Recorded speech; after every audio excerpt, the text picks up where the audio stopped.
কোনো রকম কেমিক্যাল ছাড়া তৈরি করুন টক মিষ্টি স্বাদের এই কাঁচা আমের আইসক্রিম। কাঁচা আমের খোসা ছাড়িয়ে নিয়ে খুব ছোট ছোট করে পিস করে কেটে নিন আর কাঁচা আমের আটিটা ফেলে দিন। এবার একটা ব্লেন্ডার জারে এই কাঁচা আমের পিসগুলো দিয়ে সামান্য জল দিয়ে পেস্ট করে নিন। দুটো কাঁচা আম দিয়ে করলে 4 কাপ জল নিয়ে নিন। জল ফুটতে শুরু করলে 5 টেবিল চামচ চিনি দিন, বা আম যতটা টক সেই বুঝে চিনি দিন।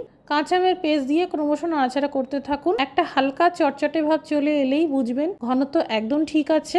মিক্সার জারে দিয়ে দিন পুদিনা আর ধনেপাতা, সামান্য জল দিয়ে পেস্ট করে নিন। মিশ্রণ ঠান্ডা হয়ে গেলে এই পুদিনা ধনেপাতার পেস্টটা মিশিয়ে দিন আর সেই সাথে দিয়ে দিন 1 চা চামচ বিট লবণ। এবার ভালো করে ছেঁকে নিন।